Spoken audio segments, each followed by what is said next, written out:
Assalamualaikum warahmatullahi wabarakatuh.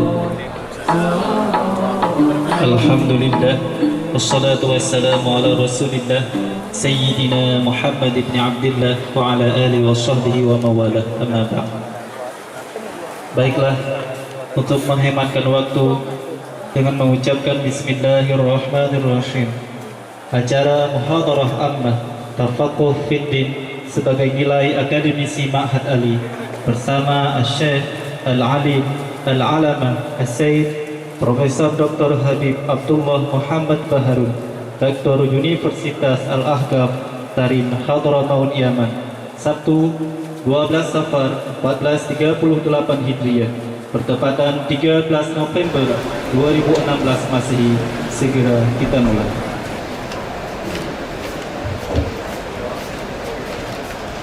Bismillahirrahmanirrahim. Alhamdulillahi rabbil alamin. Allahumma salli wa sallim ala sayyidina Muhammadin wa ala ali sayyidina Muhammad. Hadarat al-asatidah wal masyayikh, الحاضرين جميعا من طلبة العلم ومعلم الناس الخير.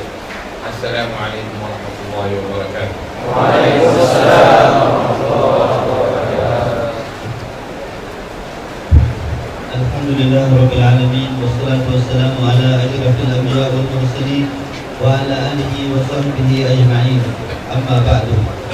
Yang terhormat para asatidzah, para masyayikh, hadirin talabatul ilm dan para pengajar kebaikan, kami mengucapkan untuk semuanya Assalamualaikum warahmatullahi taala wabarakatuh. Waalaikumsalam. بما أن الوقت ضيق لن نعمل مقدمات، سندخل في الموضوع مباشرة. نتكلم عن كيف نستفيد من الدراسة الأكاديمية في التفقه في الدين. هذا الموضوع المحاضرة.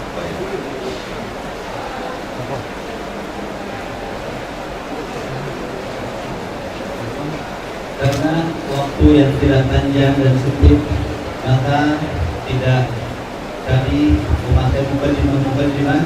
Langsung kami akan menjelaskan pembahasan, yaitu bagaimana kita dapat mengambil manfaat dari belajar dengan sistem akademi untuk memperdalam keilmuan tafaqquh fiddin.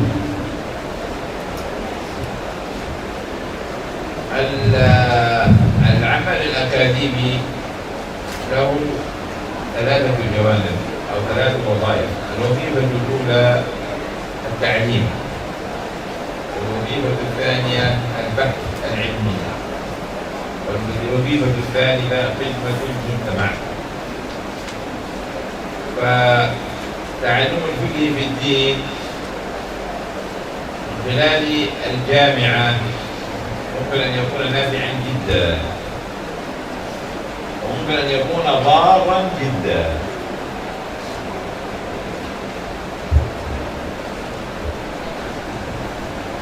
Amal akademi, belajar dengan sistem akademi ada 3 tugas penting.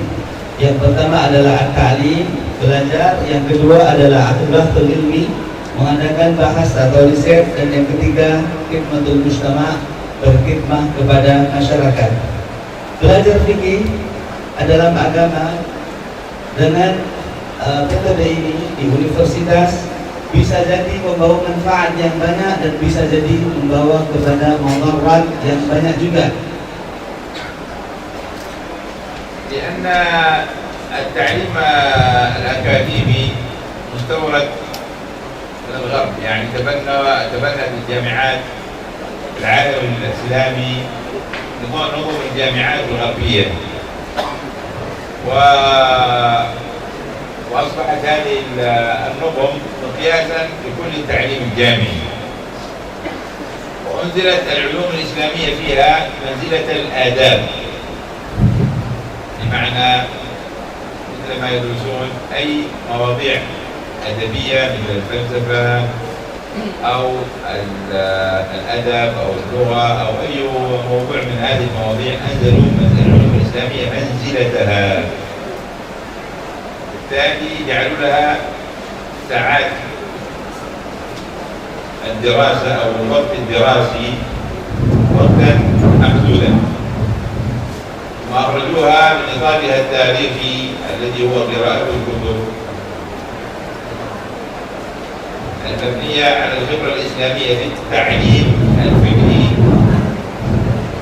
إلى المذكرات والمحاضرات التي تأخذ نتفا من العلوم ولا تتعمق فيها.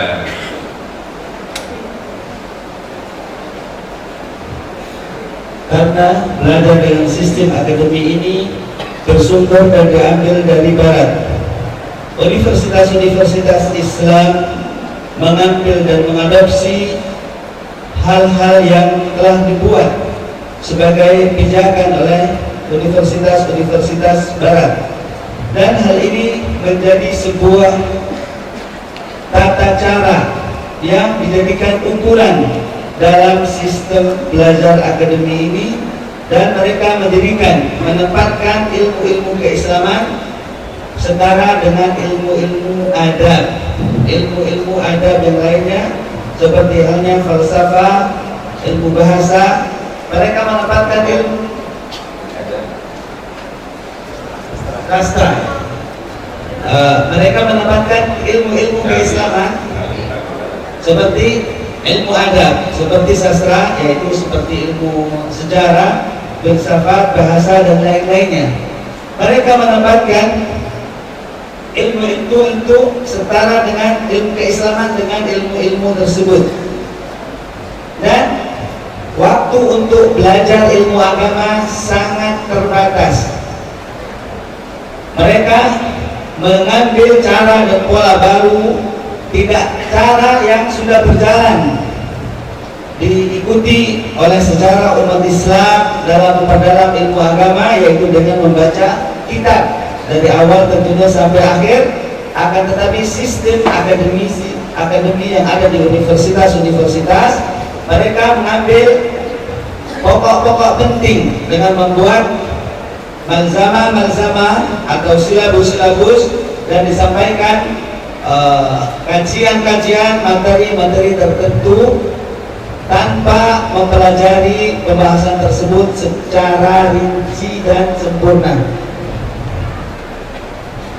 فيتخرج الطالب من الجامعة وهو لا يعرف الدين إلا القليل، وربما تكون المعلومات التي عرفها معلومات مشتتة، وقد تكون أيضا مشوهة. Sehingga mahasiswa ketika dia selesai keluar lulus dari universitas, dia tidak mengetahui ilmu agama kecuali sedikit sekali, dan barangkali ilmu agama yang diketahuinya ilmu yang tidak sempurna, sebelumnya dari sini, sebelumnya dari bab-bab yang lain, dan bisa jadi ilmu yang diketahuinya ilmu yang kurang dan ada aibnya, ada celahnya, ada pemahaman yang tidak benar. فصار عندنا انفصال بين حملة الشهادات وبين العلماء. العالم بالأسلوب القديم ومتمكن في الفقه يستطيع أن يدرس الكتب الكبيرة ويلمه إماما حسنا بالمسائل الفقهية، متفقه في الدين متمكن. وعندنا ولكنه لا يحمل الشهادة. وعندنا رجل يتخرج من الجامعة ويحمل الدرجات الجامعية الثلاث، من الدرجة الأولى والدرجة الثانية والدرجة الثالثة، ولكنه ضعيف فيه جدا. كذلك يكون البحث العلمي في المسائل غائبا عن ماذا؟ عن المعاهد. المعاهد تكون أكثر عملها متصل بالتعليم والقراءة في الكتب الفقهية، ولكن اطلاعها أو اطلاع طالب المعهد أو شيخ أو أستاذ المعهد على المسائل الحديثة المسائل الجديدة بينه وبينها مسافة. يعني مثلا القوانين، مسائل اقتصادية، مسائل مالية قليلة، مسائل التمويل، كل هذه المسائل هو غالي الذهن عنها، فنجد أن كل المسائل المتعلقة بالحياة لا يمكن فيها العالم ولكن يمكن فيها المختص بالجوانب وأصبحنا نحتاج إلى كذلك العالم يتكلم ما يكون متمكنا من أدوات البحث.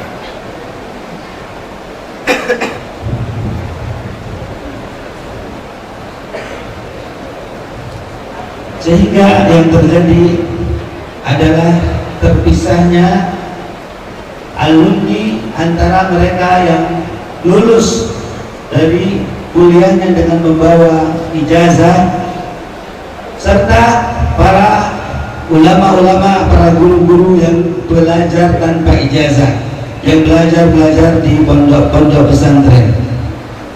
Seorang yang alim, dia bisa mengajarkan kitab-kitab yang besar, memahami fikih secara menyeluruh dan mendalam, akan tetapi dia tidak mempunyai ijazah akademik. Ada kita dapatkan orang yang belajar di universitas, menyelesaikan jenjang-jenjang pendidikan di universitas mulai S1, S2 sampai S3, bertitel doktor, akan tetapi kemampuan dan pengetahuan dalam fikihnya sangat lemah sekali. Dan pondok-pondok pesantren seringkali tidak mendalami, melakukan riset pembahasan dalam masalah-masalah fikih, akan tetapi kebanyakan proses belajar mengajar yang dilakukan oleh pondok pesantren adalah hanya membaca dan mengkaji kitab-kitab yang telah dikarang oleh ulama tanpa melakukan riset yang lebih dalam lagi, sehingga para guru-guru yang ada di pondok pesantren mengalami kesenjangan, seakan-akan ada jarak tentang pengetahuan mereka dengan masalah-masalah kontemporer, masalah-masalah yang baru yang terjadi di tengah-tengah masyarakat. Misalnya kekurangan pengetahuan mereka dalam ilmu berkaitan dengan undang-undang, dengan masalah ekonomi, dengan masalah keuangan negara dan sebagainya. Sehingga dalam masalah-masalah ini para kiai atau guru di pesantren tidak memberikan fatwa di dalam urusan-urusan tersebut, akan tetapi yang memberikan fatwa adalah orang-orang yang memang ahli di bidangnya, di bidang hal-hal tersebut.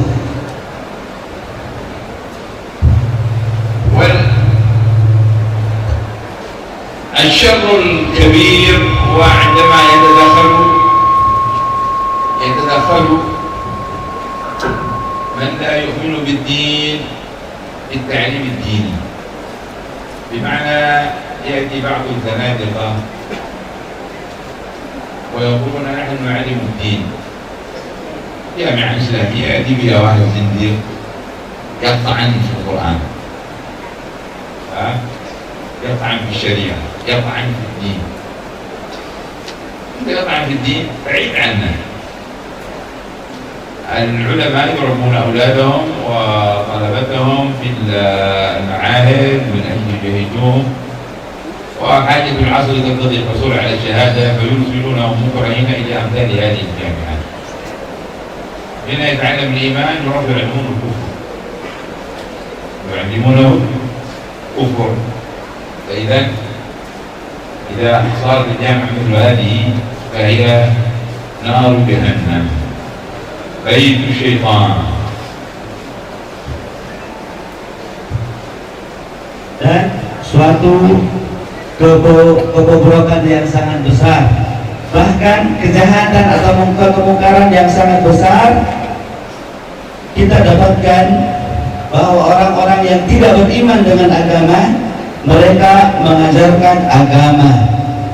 Ada orang-orang zindik, orang-orang yang tidak beriman kepada Allah, tidak beriman kepada agama, mereka mengajarkan agama di universitas-universitas.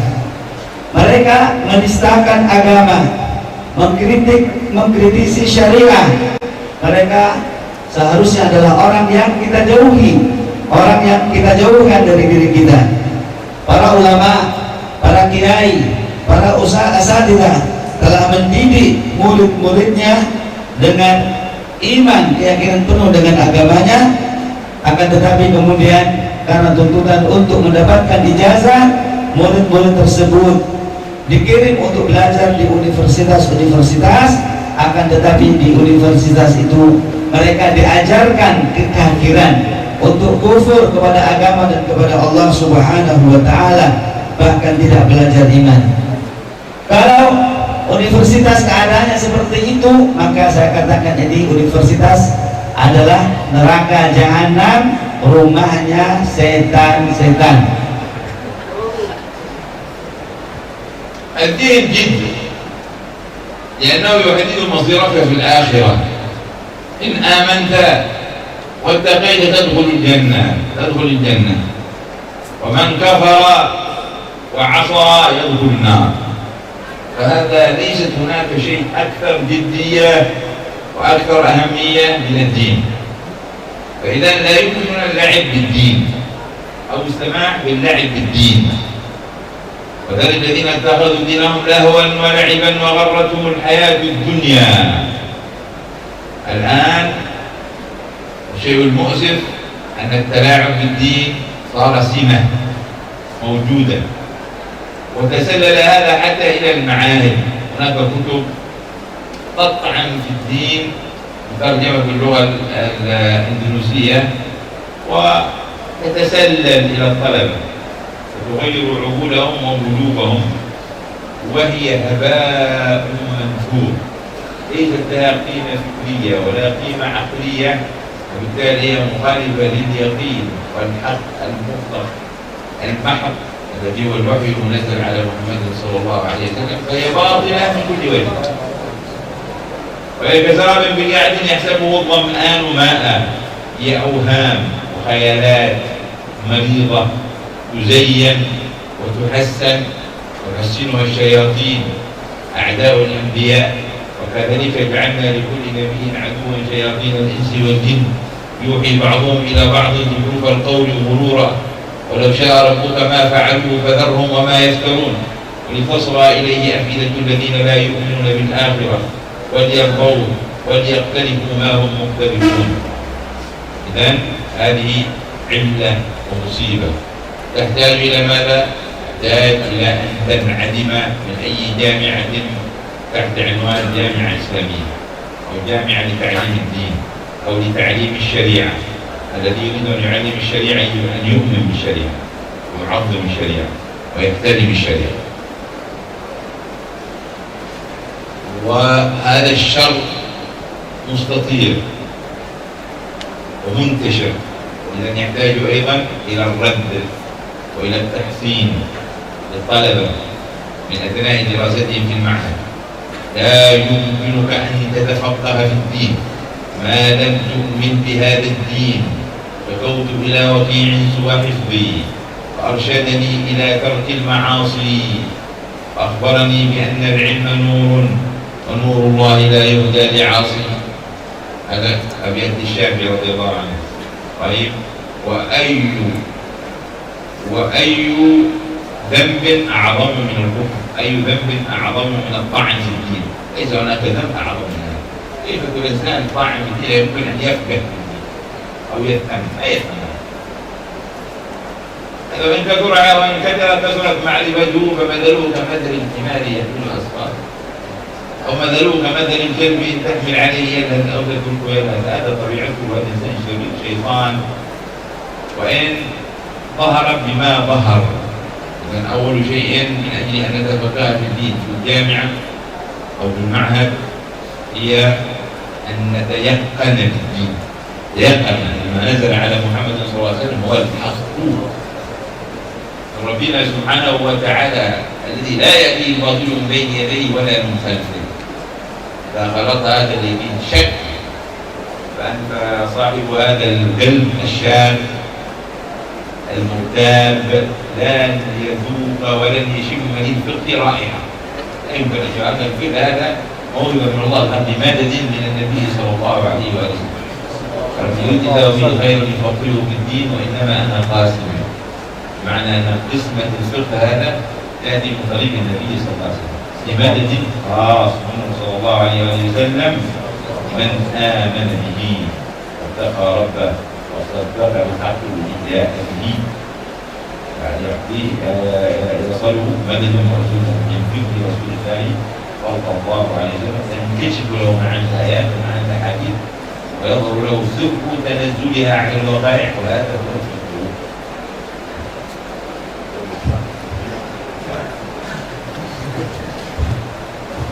Sesungguhnya كنتم تتكلمون العربية لا نحتاج إلى الترجمة وسننتظر ولكن أنتم المفسرون ماذا نفعل؟ agama adalah sesuatu yang sungguh-sungguh, tidak boleh main-main. Karena agama ini menentukan perjalanan hidupmu di akhirat nanti. Orang yang beriman akan masuk ke dalam surga dan orang yang kafir akan masuk ke dalam neraka. Tidak ada sesuatu yang harus kita lebih serius daripada masalah agama. Tidak boleh kita mengizinkan siapapun untuk main-main dalam agama. Allah Subhanahu wa ta'ala menyebutkan dalam firman-Nya yang disebutkan tadi, sesungguhnya ada orang-orang yang menjadikan agama mereka sebagai mainan, sebagai senda gurau. Mereka telah tertipu dengan kehidupan dunia.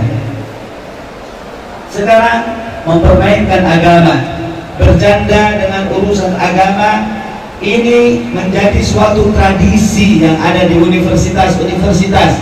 Bahkan hal ini masuk sampai ke pesantren-pesantren. Ada buku-buku yang ditulis, buku ini mengkritisi agama, menistakan agama, mengkritik Al-Quran, mengkritik hadis-hadis, dan buku ini dibaca oleh para santri-santri. Sesungguhnya buku-buku dan pemikiran-pemikiran seperti ini ibarat debu yang berterbangan, yang tidak ada arti sama sekali. Tidak ada arti dari pemikiran yang dapat diterima, pemikiran yang dapat dibanggakan dan dapat membangun. Karena apa yang disampaikan dalam buku-buku tersebut bertentangan dengan wahyu yang datang dari Allah Subhanahu wa ta'ala, dan itu jelas-jelas batilnya, jelas-jelas salahnya. Sebagaimana difirmankan oleh Allah Subhanahu wa ta'ala, perumpamaan ilmu dan buku serta pemikiran seperti itu yang tadi dibacakan ayatnya, mereka mengira, orang-orang yang haus mengira itu adalah air, padahal itu adalah fata morgana belaka. Dikira ilmu, ada ilmunya, tapi pemikiran itu adalah pemikiran yang sia-sia. Semuanya hanya khayalan, semuanya hanya pemikiran-pemikiran dan omongan-omongan kosong yang dihiasi dengan kata-kata yang indah, kata-kata yang modern, sehingga seakan-akan pemikiran itu adalah pemikiran yang berbobot, pemikiran yang diperlukan oleh manusia. Allah Subhanahu wa ta'ala berfirman mensifati orang yang melakukan hal itu yang tadi dibacakan ayatnya, yang makna ayatnya insyaallah, dan demikianlah dijadikan bagi setiap para nabi musuh-musuh dari golongan jin dan manusia. Seandainya kami berkehendak, niscaya mereka tidak akan melakukannya, akan tetapi mereka mengikuti hawa nafsunya sehingga mereka tersesat. Ini adalah penyakit dan musibah yang terjadi di tengah-tengah kita. Oleh karena itu, kita perlu untuk membangun universitas Islam yang benar-benar mengajarkan ilmu-ilmu keislaman, sehingga orang-orang yang ingin memperdalam ilmu syariat, ingin memperdalam ilmu agama di universitas, dia tidak terpengaruh dengan kejahatan-kejahatan pemikiran yang buruk dan busuk seperti ini. Sesungguhnya apa yang terjadi sekarang, tersebarnya pemikiran-pemikiran sesat dan busuk ini adalah kejahatan dan keburukan yang sangat besar, yang sangat berbahaya, yang tersebar kemana-mana. Kita perlu untuk memberikan dan melakukan bantahan-bantahan terhadap pemikiran-pemikiran tersebut, sebagaimana kita perlu untuk membentengi diri mengimunisasi diri dari pemikiran-pemikiran tersebut dengan belajar memberikan jawaban-jawaban atas apa yang mereka sampaikan, sehingga setiap orang yang belajar ilmu agama dia tidak terpengaruh dengan pemikiran-pemikiran yang buruk tersebut. Disebutkan dalam syair Imam Syafi'i, aku mengadu, yang tadi dibacakan syairnya, aku mengadukan kepada Imam Waqi' akan buruknya, akan lemahnya hafalanku. Kemudian Imam Waqi' mengatakan, mengisyaratkan dan menunjukkan agar aku meninggalkan kemaksiatan. Sesungguhnya ilmu adalah cahaya dari Allah, dan ilmu itu tidak diberikan kepada orang yang maksiat. Jikalau di sini dikatakan bahwa ilmu tidak diberikan kepada orang yang bermaksiat, maka maksiat apakah yang lebih besar, yang lebih besar dosanya daripada menistakan agama, daripada menghina agama, daripada kufur, tidak mengimani apa yang datang dari Allah dan dari Rasulullah SAW. Maka bagaimana mungkin orang yang dia ragu dengan agamanya, dia akan memahami ilmu agama itu dengan benar? Itu tidak mungkin.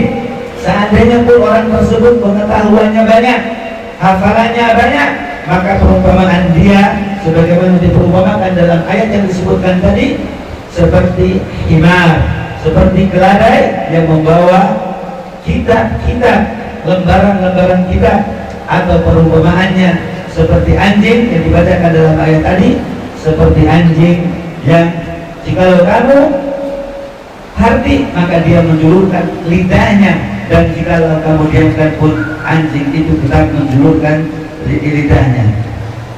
Oleh karena itu, suatu yang sangat penting kalian yang belajar di pondok pesantren ini, suatu hal yang harus menjadi fondasi dari awal belajar kalian adalah kalian harus benar-benar yakin dengan kebenaran agama Islam ini, bahwa segala sesuatu yang dari Allah itulah kebenaran mutlak, dan selain itu adalah batil, harus ditinggalkan. Pemuda, seorang yang meragukan kebenaran agamanya, meragukan Al-Quran dan Allah dan Rasulullah SAW, dia sama sekali tidak akan dapat mencium baunya ilmu. Mencium baunya ilmu saja tidak, karena ilmu adalah madad dari Rasulullah SAW. Ilmu adalah barakah yang diberikan oleh Rasulullah SAW. Disebutkan dalam hadis yang tadi dibacakan, yang maknanya barang siapa yang Allah kehendaki untuk mendapatkan kebaikan, maka Allah Subhanahu wa Ta'ala menjadikan orang tersebut memahami ilmu agama. Sedangkan ilmu itu adalah Rasulullah SAW perantaranya. Ada hadis yang menyebutkan bahwa aku yang membagi ilmu itu, aku yang menyampaikan ilmu itu kepada manusia, sehingga tidaklah mungkin orang yang meragukan agamanya dapat madad, dapat sir, dapat nur dari Rasulullah SAW. Tidak mungkin dia akan mengetahui makna ayat-ayat dan tanazzul ayat itu sesuai dengan hukum-hukum yang datang di setiap waktu dan sepanjang masa. إذن ماذا ستفعل في جامعتك؟ اقبل من تفقه في الدين. المشكلة الآن نحن لا نقبل في الجامعة، سيأتينا ناس من مستويات مختلفة. اجعل الجامعة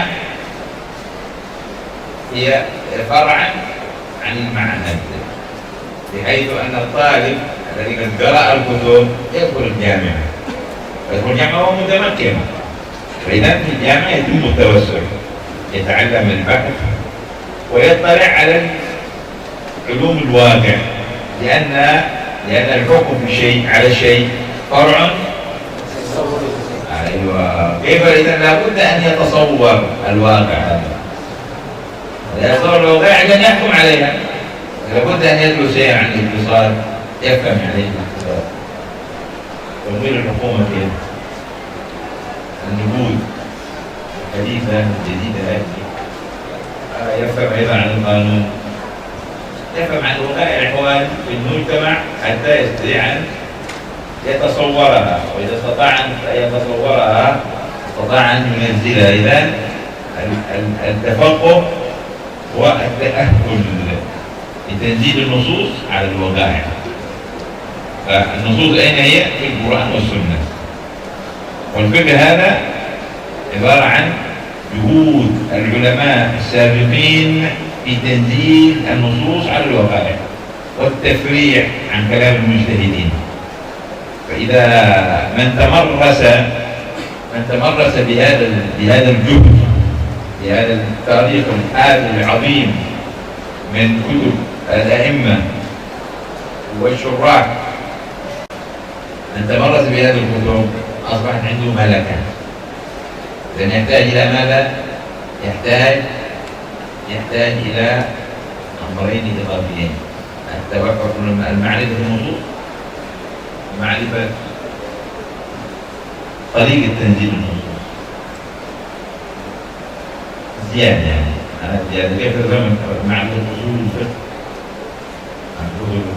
وكيف هو الأشباه والنظائر، كيف نزل الفقهاء النصوص على الوقائع، وكيف فرعوا، وما هو الدليل والتعليل، حتى إذا جاءت واقعة لم يسبق أن تكلم فيها العلماء، لأن ما كانت في عصرهم ولا خطرت على بالهم، يستطيع أن يفتي فيها بفتوى.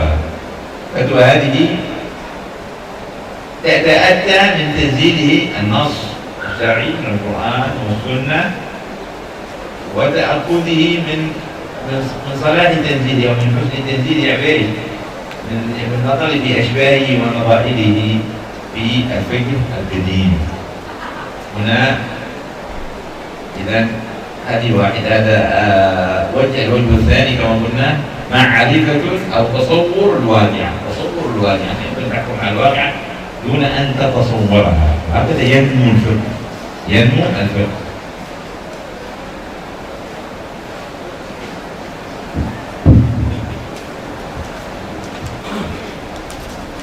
Oleh karena itu, apa sebetulnya yang harus kalian lakukan di universitas tempat kalian belajar? Yaitu kalian harus tafaqquh fiddin, harus mendalami ilmu agama.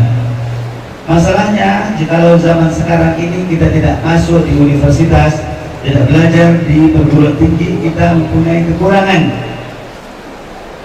Sehingga yang harus kalian lakukan adalah jadikanlah universitas sebagai cabang ilmu dari pondok pesantren. Kalian harus memperdalam ilmu kalian benar-benar di pondok pesantren sehingga kalian mahir, mutamakin dalam ilmu keislaman. Kemudian kalian melanjutkan, baru setelah itu kalian melanjutkan ke perguruan tinggi, ke universitas, untuk memperluas pengetahuan yang telah kalian ambil dengan mengetahui kejadian-kejadian dan perkembangan-perkembangan yang ada dalam masyarakat. Karena kaidah mengatakan, seperti tadi disebutkan, bahwa menghukumi sesuatu itu adalah far'un an tasawwuri, harus mengetahui hal yang dihukumi itu gambarannya seperti apa, bentuknya seperti apa. Setelah kita memahami keadaan tersebut, kejadian tersebut, kita baru bisa menentukan hukumnya. Maka kalian harus belajar ilmu ekonomi, ilmu yang berkaitan dengan akad yang baru, jual beli dan sebagainya, dalam bentuk-bentuknya yang baru, dalam bentuk modern. Kemudian hal-hal yang terjadi dalam segala problema masyarakat. Ada masalah-masalah baru yang tidak ada pada zaman dahulu, sehingga kalian dapat menempatkan dalil-dalil yang ada dari kitab dan sunnah itu sesuai dengan hukum-hukum dan masalah-masalah yang baru tersebut. Arti tafaqquh mendalami ilmu fikih adalah tanzilun nusus al-waqa'i, yaitu kalian menempatkan nas-nas dari dalil-dalil kitab dan sunnah pada kejadian-kejadian atau problematika modern yang baru. Sehingga itu adalah pendalaman dalam fikih. Adapun kitab fikih yang ditulis oleh para ulama Adapun fikih yang telah ditulis oleh para ulama itu adalah ibarat kerja keras para ulama untuk menempatkan dalil-dalil nas-nas dari Al-Quran dan Sunnah sesuai dengan masalah-masalah dan problema-problema yang terjadi pada saat itu. Maka barang siapa di antara kalian yang dapat membaca kitab-kitab besar, syarah-syarah juga yang telah ditulis dan ditinggalkan oleh para ulama terdahulu, dia akan mempunyai malakah, akan mempunyai kemahiran, kepandaian dalam ilmu fikih, dan ini membutuhkan akan dua hal. Yang pertama adalah dia harus mengetahui masalah yang akan ditentukan hukumnya dengan jelas. Masalah yang akan ditentukan hukumnya dia harus pahami seperti apa sebenarnya masalah tersebut. Yang kedua adalah metode menempatkan dalil-dalil Al-Quran dan kitab dan Sunnah pada masalah tersebut. Misalnya mengetahui usul fikih seperti yang telah ditulis oleh ulama, ada al-ashbah wal nadhair, ada masalah-masalah yang serupa dengan masalah-masalah yang lainnya. Kita pelajari bagaimana ulama menyamakan satu masalah dengan masalah lain sehingga dihukumi dengan hukum yang sama. Dan kita juga harus mempelajari bagaimana para ulama-ulama kita dalam mengembangkan ilmu fikih. Mereka membuat cabang-cabang, membuat furu' dalam masalah-masalah besar, kemudian masalah-masalah cabang-cabangnya, dan kita harus juga tahu dalilnya apa, kemudian ilahnya juga apa, sehingga hukumnya kok menjadi seperti ini. Ad-dalil wa ta'lil kita harus mengetahui.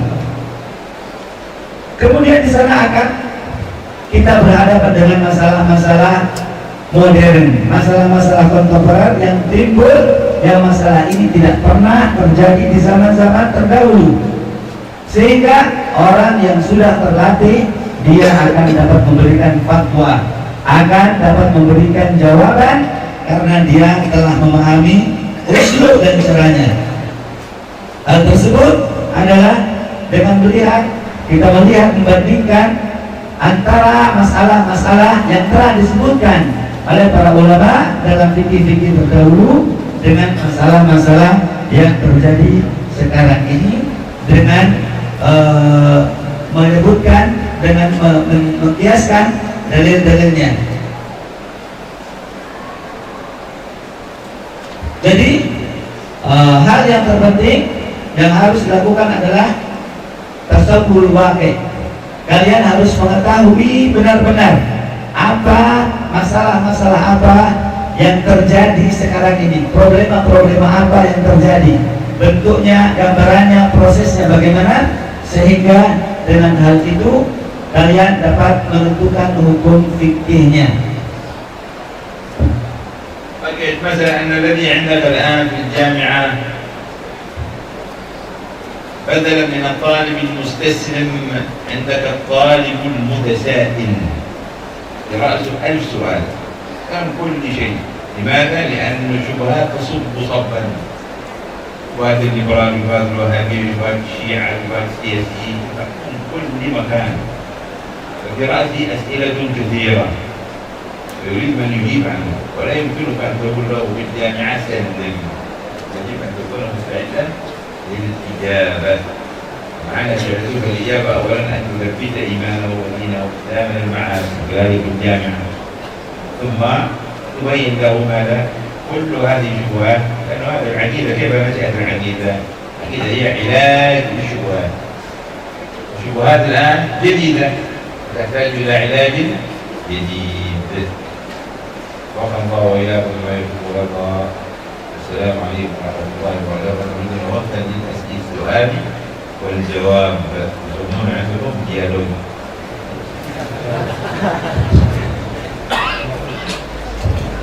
Tinggal satu masalah, yaitu keberadaan kalian di belajar di sekolah perguruan tinggi atau di universitas. Jangan menjadi mahasiswa yang pasrah dengan apa yang disampaikan oleh dosen-dosennya jika itu tidak benar. Tentunya mahasiswa banyak berbagai macam, mungkin beribu-ribu pertanyaan di kepalanya yang dia perlu untuk mendapatkan jawabannya. Maka kalian belajar di universitas, di perguruan tinggi, jangan hanya mendengar dan ikut dengan apa yang disampaikan. Kalau itu tidak benar, maka kalian harus dapat mencari jawaban-jawaban yang benar dan memberikan sanggahan-sanggahan serta tanggapan-tanggapan.